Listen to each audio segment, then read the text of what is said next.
Tudo bem, irmãos? Vamos retomando aqui o nosso estudo, né?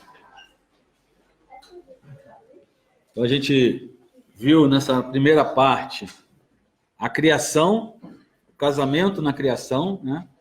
E aí a gente viu que o casamento foi criado com o propósito de refletir a imagem de Deus por meio de um relacionamento funcional de amor, ou seja, um relacionamento horizontal de amor entre homem e mulher e os filhos, e esse casamento, cada um cumprindo ali suas funções.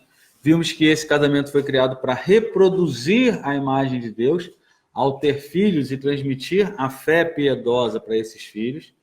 E vimos que o casamento também foi criado para representar a imagem de Deus, ao homem e mulher juntos exercerem o domínio sobre a criação. Agora a gente sabe que as coisas no nosso mundo hoje não têm funcionado exatamente dessa forma que Deus criou. O que aconteceu? Então nós vamos ver um evento chamado teologicamente de queda. Então a família na queda, ou seja, é o evento da entrada do pecado no mundo. Então a gente vai dar uma olhada nesse evento. E esse evento está narrado para nós em Gênesis 3. Daqui a pouco a gente vai para lá. Interessante que a gente terminou o nosso estudo, né, no último período aqui, falando sobre Gênesis 2 e indo até Gênesis 25, onde diz que o homem e a mulher viviam nus e não se envergonhavam. E aí nós introduzimos agora o versículo 1 do capítulo 3. Mas, né, a serpente, então tem um mais, entretanto, aqui eu não coloquei, mas tem no texto original, era o mais astuto de todos os animais do campo, que Yahvé, né, que o Senhor Deus havia feito. E é importante, eu coloquei essa passagem ali do 2:25, porque a nossa Bíblia, como ela é dividida em capítulos, aí você acha que existe uma ruptura. Acabou o capítulo 2, agora é o capítulo 3, é outra narração. Não, a Bíblia original não tem capítulos, ela segue, é um texto fluido. Então, o capítulo 3, ele é exatamente uma continuação do capítulo 2. Tanto que ele começa com essa conjunção, né? Uma conjunção adversativa. Ou seja, entretanto, ou porém, a serpente, então ele faz uma ligação desse a serpente com o que vem antes. E no original a gente vê ali um jogo de palavras interessante ali, porque a palavra nus, que aparece no versículo 25, ela tem a mesma estrutura e, na verdade, o som dela, né, é semelhante ao som de astuto ou de sagaz. Então, na leitura, você vê ali um jogo de palavras, um trocadilho, entre o versículo 2 e 25 para o versículo 3:1. Você vê ali, então, a continuidade, o fluxo do texto. Ou seja, o homem e a mulher viviam nus e não se envergonhavam, mas a serpente era o mais astuto de todos os animais dos campos que Yahvé Deus havia criado. O trocadilho mostra a continuidade, mudando o cenário positivo do capítulo 1, capítulo 2, para o cenário sombrio de Gênesis 3. O trocadilho utiliza palavras com grafia e sonoridade semelhantes, mas com um significado totalmente diferente. Entendo que essa palavra nu, que aparece ali, ela é importantíssima na sequência do texto. Depois nós vamos continuar o texto, nós vamos ver que ela aparece associada ao pecado, associada a essa ideia de vergonha, de não se envergonhar antes do pecado e depois passar a se envergonhar, no versículo 7, quando Adão, né, descobriu que estava nu e se ficaram envergonhados e fizeram ali folhas para si. No versículo 10 e 11, que ele diz que ele se escondeu porque ele percebeu que estava nu. A gente vê isso na narrativa lá de Gênesis 9, quando Noé se embebedou e ficou nu. Então, o nu, ele é importante nesse texto. E quando fala da serpente, faz um trocadilho com essa ideia do nu, que era o quê? Uma sagacidade. Era alguma coisa assim, tipo, uma malícia que existia na serpente. E isso aparece para nós, só para pontuar que estavam ligados ali o texto do capítulo 2 com o capítulo 3. E nesse texto de 3, nós vamos ler de 1 até o 19, e eu vou trabalhar esse texto em 2 pontos. Vamos ver que eu estou diminuindo, né? No primeiro eu falei 3 pontos, agora só vou falar em 2 pontos, vou ser mais rápido. Tá bom? O caminho do pecado e a consequência do pecado. Então vamos fazer a leitura? Gênesis 3. Primeiro vamos fazer a leitura de 1 a 6. Tá? Vamos ler só de 1 a 6. Falando sobre o caminho do pecado. Mas a serpente, mais sagaz que todos os animais selváticos que o Senhor Deus tinha feito, disse à mulher: é assim que Deus disse, não comereis de toda a árvore do jardim? Respondeu-lhe a mulher: do fruto das árvores do jardim podemos comer, mas do fruto da árvore que está no meio do jardim, disse Deus, dele não comereis, nem tocareis nele, para que não morrais. Então a serpente disse à mulher: é certo que não morrereis, porque Deus sabe que no dia em que dele comerdes, se vos abrirão os olhos, e como Deus sereis conhecedores do bem e do mal. Vendo a mulher que a árvore era boa para se comer, agradável aos olhos e árvore desejável para dar entendimento, tomou-lhe do fruto e comeu. E deu também ao marido, e ele comeu. Então agora nós entramos na nossa cena mais sombria. Então a criação começa, né? Gênesis 1, Deus criando as coisas. Gênesis 2, Deus dá os detalhes coloridos dessa criação. E quando chega a Gênesis 3, introduzido por esse porém, o cenário começa a ficar sombrio. E nesse trecho de Gênesis 3, de 1 a 6, essa primeira parte, nós vamos dividir isso em 3 pontos aí. Qual é o caminho do pecado dentro da família? O caminho do pecado entrando no mundo pela família, veja como a família é importante, né?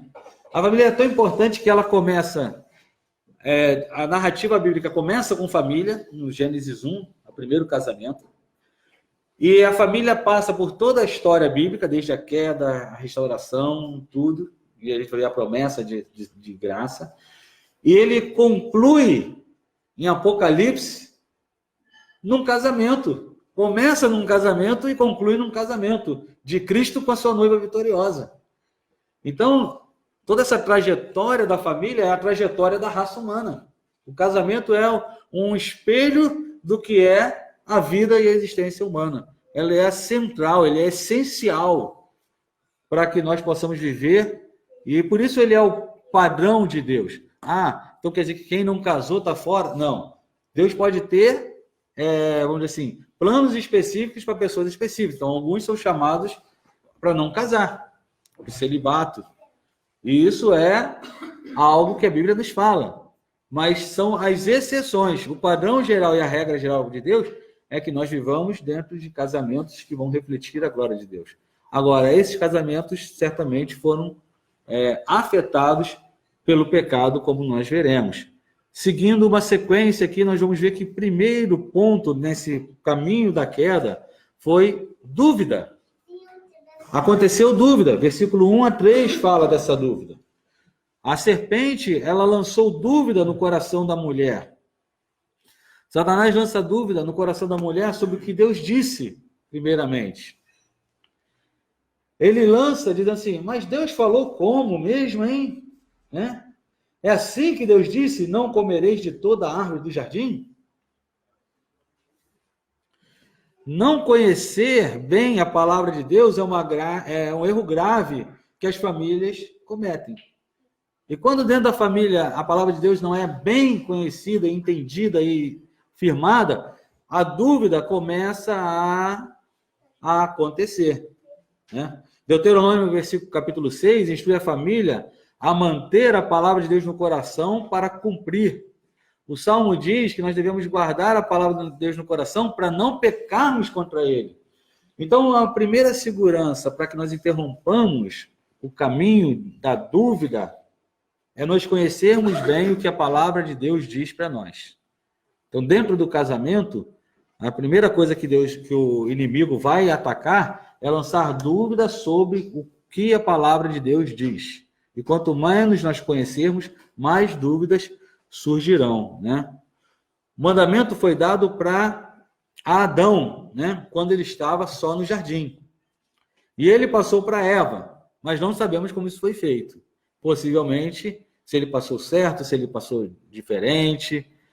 Como que foi esse mandamento? Vamos voltar, se a gente voltar um pouquinho, a gente vai ver lá no versículo 2, capítulo 2, versículo 15. Tomou, pois, Senhor Deus ao homem e o colocou no jardim do Éden para o cultivar e o guardar. Sabemos que nesse momento ainda não tinha sido criada a mulher. Então Adão estava lá, sozinho. E ele devia ser responsável pelo jardim. Foi aí que surge a ideia também de que não é bom que ele esteja só, porque olha só, tem que cuidar do jardim, tem que fazer tudo. Mas Deus deu um mandamento para o homem, e o Senhor Deus lhe deu essa ordem: de toda a árvore do jardim comereis livremente, mas da árvore do conhecimento do bem e do mal não comereis, porque no dia em que dela comer, certamente morrereis. Então, qual foi o mandamento que Deus deu para Adão? Qual foi o mandamento que Deus deu para Adão? O mandamento que Deus deu para Adão foi claro. Disse lá, Deus lhe deu esta ordem: de toda a árvore do jardim comerás livremente. Agora, como que a serpente pergunta para ele? Foi isso que Deus falou? Para você não comer da árvore, de toda a árvore? Né? Não comereis de toda a árvore? Não, é exatamente o contrário. Deus disse, de toda a árvore comereis livremente. O que Deus fez foi uma exceção depois disso. Mas da árvore do conhecimento do bem e do mal, você não pode comer. Reparem que aqui, essa dúvida é lançada contra a bondade de Deus. Essa dúvida é lançada quanto o que Deus queria que o homem gozasse de prazer. Porque imagina, irmãos, o jardim que Deus criou, quantos tipos de árvores, né? Hoje a gente olha aí as nossas frutas, e quando a gente, né, eu gosto de viajar, eu gosto de experimentar comidas, e gosto de frutas diferentes. Então você chega lá e uma fruta deliciosa, uma fruta exótica, frutas de vários sabores, para vários gostos, uma explosão de sabores. E Adão, o texto diz assim, comendo comereis. O texto original, que nós botamos aqui no português, né? Coma livremente. Liberalidade. No texto original é comendo comereis, ou seja, uma repetição do comer. Quer dizer o seguinte, quando tem essa repetição no original, quer dizer intensidade. Coma com intensidade. Desfrute desses alimentos que estão aqui. Tenha prazer nesses alimentos. Eles foram criados para seu deleite também. Então a ideia é de viver uma vida de prazer e não uma vida de sofrimento e restrição. Só tem uma exceção, Adão. Dessa árvore do conhecimento do bem e do mal, essa você não come. Agora das outras você se delicia, se banqueteia. Um mandamento positivo, um mandamento de desfrutar da criação, um mandamento de você viver uma vida de alegria. E o que o diabo faz? Ele tira o foco na positividade do mandamento de Deus e coloca o foco na exceção de uma forma distorcida. Deus diz que você não pode comer de nada. Aí você, poxa vida, né? Começa com um não, né? Não começa com um não. A mesma coisa a gente vê quando a gente pensa muitas vezes como é o foco do mundo quando ele fala sobre casamento. Você agora vai ficar preso. Agora você se enforcou. Não sei se aqui tem esse ditado, mas no Brasil tem essa ditado. Você vai se enforcar. Fulano se enforcou. Fulano está preso. Está restrito. Casou, coitado. Né? Não vai mais poder fazer isso. Não vai mais poder ter liberdade. E essa é a dúvida que é lançada. Então, quando não se conhece a beleza do casamento, conforme Deus o planejou, quando não se conhece como a vida de casado é uma vida de felicidade plena, é onde o homem se completa, é o homem pode desfrutar sem culpa da alegria de um relacionamento íntimo, de uma intimidade prazerosa. Esse é o bom, esse é o positivo, essa é a maravilha que Deus criou, é a melhor das coisas que Deus criou, como diz lá em Eclesiastes, né? Não há nada, né? De todas as coisas debaixo do sol e tal, não há nada melhor do que o homem poder comer e beber, né? Com a sua mulher amada. Então isso é o bom, isso é o positivo. Então o inimigo ele começa lançando dúvida sobre isso.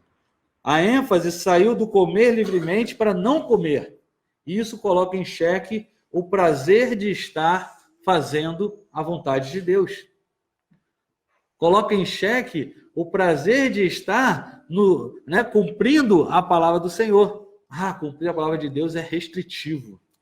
Cumprir a palavra de Deus é você deixar de fazer coisas boas. Quando, na verdade, não é isso que Deus disse.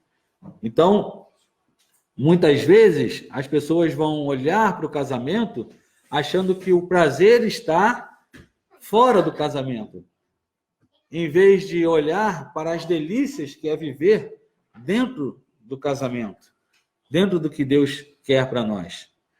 Um segundo aspecto desse caminho da queda é a negação. Versículo 4 e versículo 5. Então a serpente disse à mulher: é certo que não morrereis. Descaradamente ele nega aquilo que Deus disse, porque Deus disse, se você pegar o original lá, ele vai dizer, comendo, né, coma livremente, né?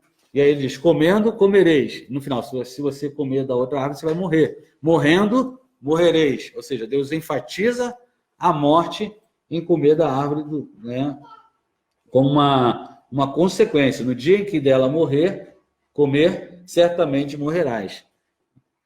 Então, o inimigo ele vai negar isso. Ele vai dizer, não morrereis, versículo 4. Porque Deus sabe que no dia que dele comerdes, se abrirão os vossos olhos, como Deus serei conhecedores do bem e do mal. Satanás, então, nega diretamente a afirmação divina sobre a morte e oferece a Eva aquilo que ela já tinha, a semelhança com Deus. Olha só que interessante. Deus diz, você vai comer, se você comer dessa árvore, você vai morrer. Aí Satanás diz, não, você não vai morrer. Satanás diz, não, você não vai morrer. Você vai ser semelhante a Deus. Agora, como que ela foi criada? Semelhante a Deus. Farei o homem, a minha imagem e semelhança. Então, o que Eva era antes da queda? Imagem e semelhança perfeita de Deus. E o que Satanás oferece para ela? Aquilo que ela já era. Isso é um enganador, porque ele nega aquilo que Deus deu e ele inverte dizendo, eu vou te dar aquilo que ela já tinha.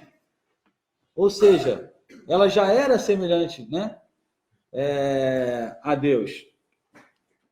E isso é um grande engano. Como Deus, né? E como Deus, sereis conhecedores do bem e do mal. Ela já era como Deus, ela já era a imagem e semelhança de Deus.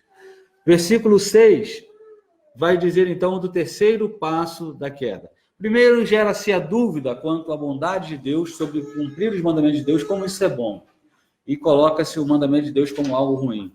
Depois, nega as consequências de não seguir o mandamento de Deus e se promete alguma coisa que não se pode cumprir. Porque, na verdade, o que aconteceu foi que a imagem de Deus, que era perfeita, se tornou corrompida. Ou seja, promete o que não pode cumprir. E o terceiro, surge então o desejo pelo pecado. Nós vamos ver isso no versículo 6. Vendo a mulher que a árvore era boa para se comer, agradável aos olhos e árvore desejável para dar entendimento, tomou-lhe do fruto e comeu, e deu também ao marido, e ele comeu. A tentação da serpente fisgou Eva no desejo em 3 áreas. no físico, boa para comer, no emocional e estético, agradável aos olhos, e no intelectual, desejável para dar entendimento. Concupiscência dos olhos, concupiscência da carne, soberba da vida. Então, o desejo do pecado, ele vai trabalhar com os sentidos, e Eva, ela acabou sendo seduzida por isso. Interessante que essa narrativa, a gente vê muitas vezes na própria palavra de Deus, de que a mulher, ela foi enganada, ela foi ludibriada, ela foi iludida pela serpente. E isso é algo importante na teologia da família restaurada. Olhamos também nesse texto a omissão de Adão. Por quê? Toda a sequência da narrativa sugere que Adão estava com Eva durante os eventos da queda. Por isso eu fiz questão de começar essa parte pegando o último versículo do 25, último versículo do capítulo 2, 2:25, que fala: Adão e Eva estavam nus, homem e mulher estavam nus no jardim lá, e não se envergonhavam. Mas a serpente, mostrando que existe um fluxo de continuidade no texto. E as ações do texto, elas também indicam esse fluxo de continuidade. É interessante porque, por algum motivo, nós, muitas vezes, lendo o texto, a gente cria um lapso temporal, né? Parece que passaram muito tempo entre esse evento e aquele, e aí a gente acha que Adão estava em outro lugar. O texto não dá essa sugestão. O texto original, e principalmente nas versões mais literais, não deixa dúvida da presença de Adão junto a Eva no evento da queda. Na raiz da queda estava uma inversão de hierarquia no primeiro casal. Vamos ver, por exemplo, nessa versão da Almeida, Revista e Corrigida Fiel, ela é bem literal no que está lá, no texto original. Só olhando aqui o versículo final: desejável para se obter sagacidade, tomou do seu fruto, comeu e deu ao seu marido que estava em sua companhia, e ele igualmente comeu. O texto original existe uma ideia de juntos, né? Existe uma palavra lá que ela dá a ideia juntos. Comeu juntos. Então, se a gente pode ter dúvida, de repente, se durante a conversa eles estavam juntos. Agora, na hora que comeu, o texto não deixa dúvida nenhuma que eles estavam juntos. Se eles estavam juntos, você já pergunta: por que a serpente se dirigiu para Eva e não se dirigiu a Adão? Se eles estavam juntos. Porque a serpente, ela já conduz a conversa levando a mulher a tomar uma decisão. E depois de tomar a decisão, ela alimenta o seu marido, que recebe de forma submissa. Ou seja, existe toda uma inversão nos valores. Porque a gente sabe que Deus criou o homem e a mulher, e Deus deu ao homem alguns papéis. A gente viu isso um pouco, né? Vamos ver isso mais profundamente amanhã. Já começamos a ver isso lá em Gênesis 1:26, de a mulher sendo criada para auxiliar o homem no cumprimento dos seus mandatos por Deus, e a serpente, ela quer destruir isso que Deus criou. Então ela começa invertendo. Então ela ignora o homem como líder, ela convence a mulher, e a Bíblia coloca que a mulher tomou a decisão de comer, vendo a mulher que a serpente tomou do fruto. E quem dá o fruto? Ela dá o fruto. Então, o marido devia ser o provedor, ou seja, ele deveria trazer o alimento para casa. O que acontece no evento da queda? A mulher traz o alimento para o marido. Olha como existe uma inversão. E o que o marido faz? Ele submissamente recebe. Ele nem pergunta: de onde veio isso aí? O que aconteceu? Ele simplesmente recebe, possivelmente porque ele viu tudo aquilo ali. Então, existe um problema. Na raiz da queda está a inversão da hierarquia no primeiro casal. Na raiz da queda está uma hierarquia em quem toma as ações. Está uma hierarquia em quem conduz a conversa. Está uma hierarquia em quem traz a provisão. E essa total quebra de hierarquia leva às consequências que nós conhecemos. esse problema é colocado por Paulo como um dos argumentos para que a mulher não exerça autoridade na igreja, por exemplo. Lá em 1 Timóteo 2, 11 a 15, não vou lá para a leitura por causa do nosso horário, mas lá Paulo vai falar, não permito que a mulher exerça autoridade de homem. Porque Adão não foi enganado, mas a mulher, sendo enganada, né, caiu em transgressão. Adão não foi enganado, Adão ele errou por omissão e ele foi, tipo assim, consciente. A mulher ela foi enganada no processo ali por a serpente colocando os argumentos para enganar a mulher. E como a mulher que estava conduzindo, Adão foi junto nessa queda. Então, porque já estava se trabalhando em quem estava conduzindo o relacionamento ali. Já houve uma inversão que é perigosa e que nós devemos olhar. Então, os papéis invertidos foram muito interessantes quando a gente olha isso na queda. E depois que aconteceu o fato da queda, nós vamos para as consequências dessa queda. E essas consequências nós encontramos do capítulo 3, do 7 até o 19. Eu não vou ler todo o texto agora, mas nós vamos lendo conforme eu vou comentando. Começando do 7.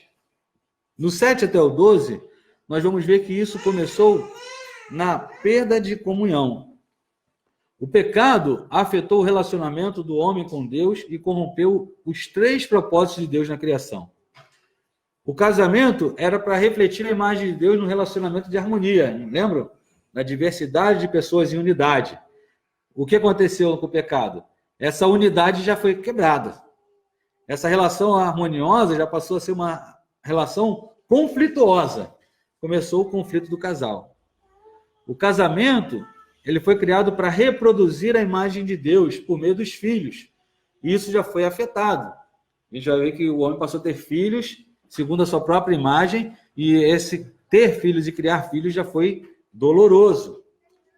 O casamento era para representar a imagem de Deus através do domínio da criação. E a gente já vê que no pecado isso também foi afetado.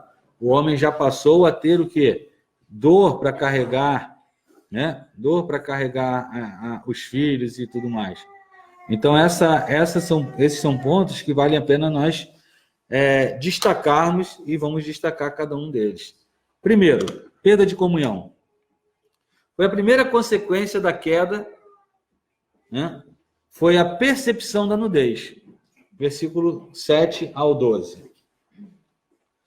Abriram-se então os olhos de ambos e, percebendo que estavam nus, coseram folhas de figueira e fizeram cintas para si. Quando ouviram a voz do Senhor, Deus, que andava no jardim pela viração do dia, esconderam-se da presença do Senhor Deus, o homem e sua mulher, por entre as árvores do jardim. E achou o Senhor Deus ao homem, que lhe perguntou: onde estás?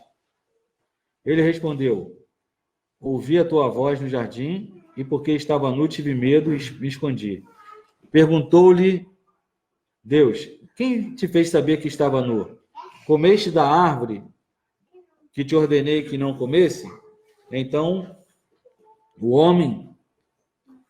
disse o homem: a mulher que me deste por esposa, ela me deu da árvore e eu comi. Primeiro efeito da queda, então, foi a percepção de que eles estavam nus. E isso causou vergonha. Ou seja, dentro desse contexto de queda, já não existe mais aquela intimidade que era colocada lá quando o casamento foi criado. Aquela intimidade de você se abrir totalmente e a pessoa ver... porque a nudez ali no texto, e no texto bíblico de modo geral, ela traz a ideia de vulnerabilidade. Você está desprotegido. Então, existem coisas que você tem que proteger. Você está desprotegido. Então, entenda o seguinte, algumas nuances aqui do texto que eu acho que é interessante. Quando o texto fala de intimidade, o texto de criação do casamento, ele fala sobre uma só carne. E nós entendemos que ali existe uma referência subentendida ali à relação sexual que existe dentro do casamento de unidade. Está subentendido ali no texto. E ambos estavam nus e não se envergonhavam. Daqui a pouco, o que acontece? Eles descobriram que estavam nus. E o que eles fizeram? O texto diz que eles fizeram folhas para si. No original, a ideia é que eles fizeram como se fossem tangas, ou cobriram suas partes íntimas, o mínimo. Por que essas partes? Porque o que simboliza a união sexual deles simbolizava essa intimidade, que foi quebrada. Já não eram mais tão íntimos, já não eram mais tão próximos. A comunhão de uma só carne já... E a consequência disso é que um começa agora a atacar o outro. Um começa agora a botar a culpa no outro. Então, se eles eram uma só carne, deviam fazer tudo junto. Agora, entendo que essa nudez não atrapalha só a união do casal, a intimidade do casal, mas atrapalha a intimidade com Deus. Porque na viração do dia, Deus ia lá para conversar, passear com eles pelo jardim, conversando. E o que acontece aqui? Acontece que eles não tinham mais a mesma intimidade com Deus, ficaram com vergonha de Deus, com medo de Deus, ao ponto de se esconder da presença de Deus. E onde eles se esconderam? Nas árvores. Agora, olha que coisa interessante. As árvores foram dadas para o prazer do homem, coma livremente delas, dos frutos dessas árvores. E agora eles viram um objeto onde os homens vão se esconder de Deus. Vão ficar entre Deus e os homens. Então, muitas vezes, aquilo que Deus nos dá para o nosso prazer, vira objeto para nós nos escondermos a nossa vergonha, nós tentarmos criar uma capa de proteção e que nós vamos, muitas vezes, nos esconder atrás disso, afastando a nossa comunhão com Deus. Então, de uma forma bem figurada, vamos dizer assim, ilustrativa, esses atos primeiros mostram como que o homem se esconde da presença de Deus. Então, o pecado, ele quebra a comunhão com Deus, ele cria ali mecanismos do homem, então, de se esconder da presença de Deus e de se esconder também do seu próximo. E isso nós vemos Deus trabalhando com o homem. Deus questiona o homem: quem te fez saber que você estava nu? Comeste da árvore que eu te proibi comer? O homem disse: foi a mulher que me deste. Olha como essa comunhão ela já é quebrada. Deus fez uma pergunta para quem? Ao contrário da serpente. Que a serpente pergunta para quem? Para a mulher. Foi Deus falou que você não pudesse comer? Mas Deus disse o seguinte: não, calma aí. A ordem que eu estabeleci é uma ordem que o marido conduz e a mulher o supre nesse trabalho. Então Deus se dirige a quem? Ao homem. Deus, então, reafirma a sua ordem criacional. Porque Deus sabia, Deus por acaso não sabia que aconteceu? Sabia. Deus sabia. Mas ele quer, quando ele pergunta, ele vai lá em resgate ao homem. Ele procura o homem e ele já dá uma nuance ali de resgate. Mas ele faz a seguinte pergunta para o homem: você comeu da árvore que eu te proibi? E como o homem responde? O homem responde ratificando a sua omissão, ratificando a sua posição de, eu sou o isentão, o inocente. Ele diz: foi a mulher que tu me deste. Em primeiro lugar, ele coloca a culpa em Deus, porque você que me deu essa mulher, Deus, né? A culpa é sua, você que me deu essa mulher. Depois ele fala o que a mulher fez. Ela me deu do fruto. E por último, no finalzinho da frase, ele fala assim: eu comi. O que você fez, Adão? Ele só fez isso aqui. Eu comi. No finalzinho da frase, bem pequenininho. Antes ele faz toda uma... Foi Deus que me deu da mulher. Ele fala o que Deus fez. Ele fala o que a mulher fez. E no final, eu comi. Então isso é bastante um indicativo para nós do que é uma omissão da liderança masculina. E isso já mostra uma consequência, muitas vezes, de você querer o quê? Sempre culpar o outro. E sempre botar a ação. Isso acontece no casamento. Por exemplo, o filho chega e fala assim: pai, eu posso ir em tal lugar? Pergunta para sua mãe. Porque se der errado, eu vou botar a culpa nela. Você que deixou ele ir. Você que deixou ela ir. Quando, na verdade, a posição de responsabilidade é nós. Se nós tivéssemos, como homens que assumem suas posições, reconstruirmos essa frase, como que nós reconstruiríamos? O que você fez, Alex? Eu fiz isso, isso, isso e isso. Posso complementar, né? Por causa daquilo. Mas quem fez? Fui eu. E não colocar dizendo o que o outro fez. Então aí ele já começa a empurrar a culpa para sua esposa. Isso é evidência para nós do conflito conjugal que passa a existir sob essa perspectiva da queda. Versículo 16. Versículo 16 fala: E a mulher disse: Multiplicarei sobremodo o sofrimento da tua gravidez, em meio a dores darás à luz a filhos, o teu desejo será para o teu marido, e ele te governará. Nesse momento, nós já vemos uma quebra da harmonia do casamento. Essa quebra da harmonia do casamento, uma harmonia que devia ser uma liderança masculina amorosa e uma submissão feminina voluntária, que é o tema de amanhã, no cumprimento da missão, foi afetada de uma forma que uma das consequências do pecado é a mulher querendo exercer o domínio e o homem tendo que exercer uma contraposição para governar essa mulher, o uso da força. E isso já mostra para nós a raiz das tendências de machismo que nós vemos na sociedade e a resposta vindo em forma do feminismo que a gente vê na sociedade. Um feminismo como uma resposta a um machismo. Um machismo originado do pecado e um feminismo uma resposta pecaminosa ao pecado dos homens. Então, isso vem dessa tendência colocada na natureza humana em virtude do pecado que começou lá na queda. Então, a gente tem que olhar aqui, quando a gente pergunta, né, para as pessoas, o que você entende de o teu desejo será para o teu marido? Tem gente que fala assim, quer dizer que as mulheres vão ficar com desejo pelos maridos dela, né? Vamos falar assim, uau, que gato. Eu falei, não, isso ia ser o lado bom, né? Não ia ser uma consequência do pecado. Quando a gente compara esse texto, por exemplo, com Gênesis 4:7, que lá, Gênesis 4:7, já que a gente está pertinho, eu vou ler aqui, fala quando o pecado ronda, né, o coração de Caim. E diz lá,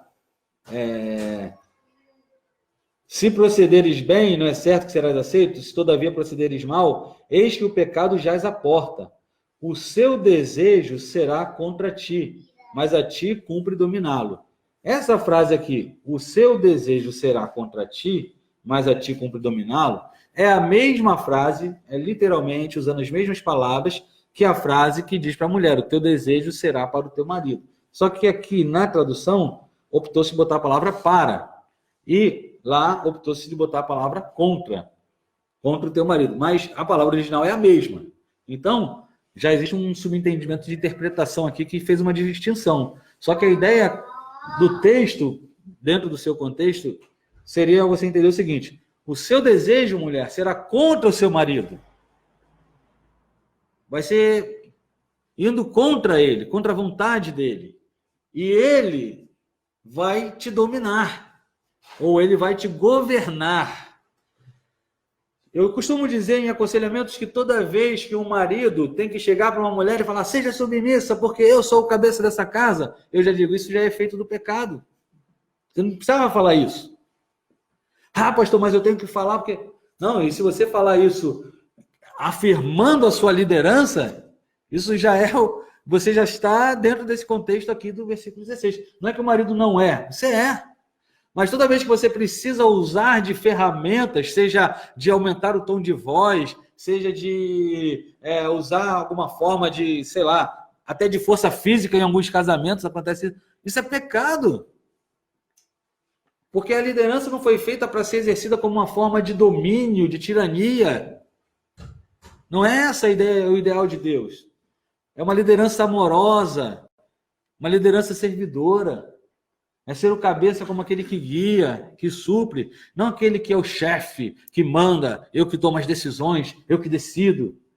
Quando nós temos que forçar isso dentro de um casamento, isso não acontece naturalmente, é porque já existe manifestação do pecado nessa relação.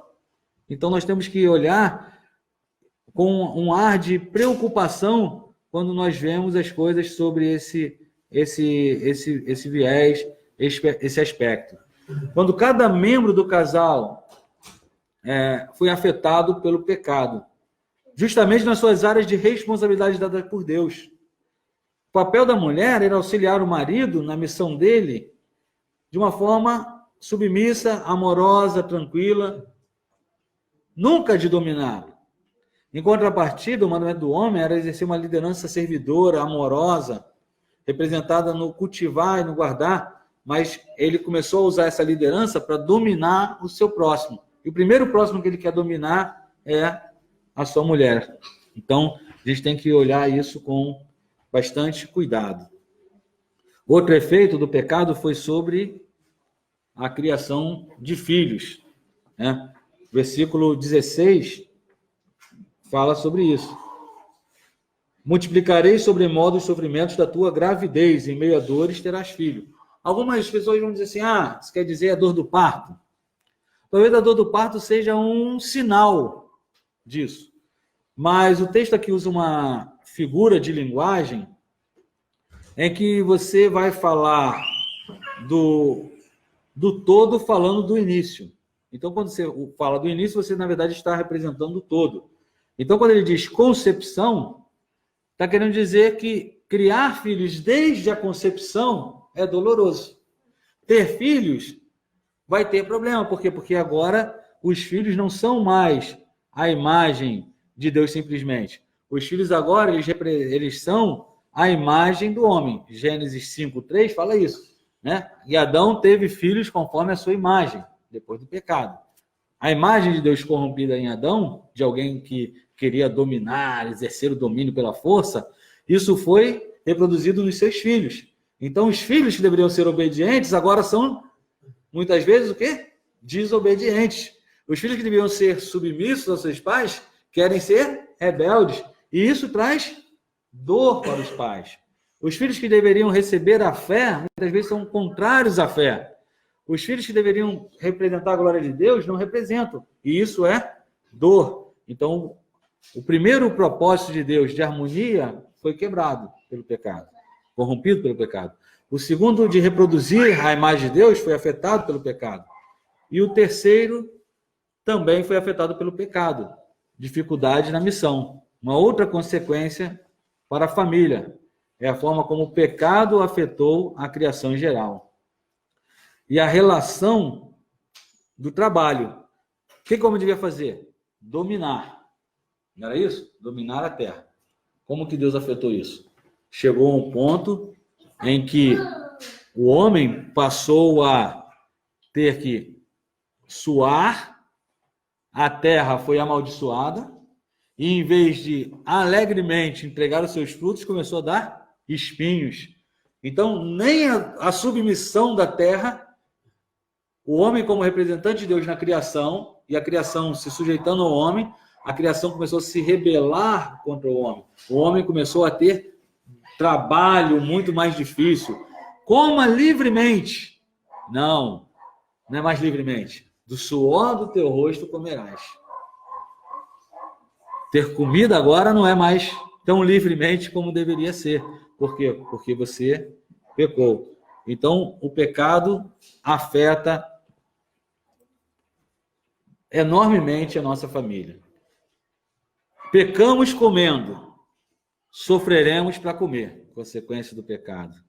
O homem seguiu a liderança da mulher passivamente, consequência do pecado. A mulher tentará liderar o homem ativamente. O pecado desfigurou a imagem de Deus em seus filhos.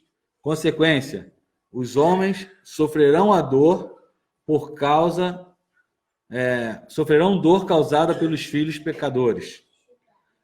O pecado amaldiçoou a terra, né? Deus disse para Adão, maldita é a terra por tua causa. Ele gemerá no trabalho doloroso. A serpente enganou a mulher, mas aí vem uma esperança. A serpente será destruída pela semente da mulher. E aí nós temos uma nota de esperança. A queda do homem foi terrível e o pecado trouxe dolorosas consequências para a criação. Mas Deus, em toda a sua graça, em meio à narrativa da queda, traz a promessa da redenção. Então a gente vê que Deus prometeu redenção para nossas famílias. Vamos fazer mais um intervalo agora, tá? E aí 10 minutos, 5 minutos de intervalo, tomar uma água, e aí a gente volta para a última parte e os irmãos poderão fazer também algumas perguntas, né?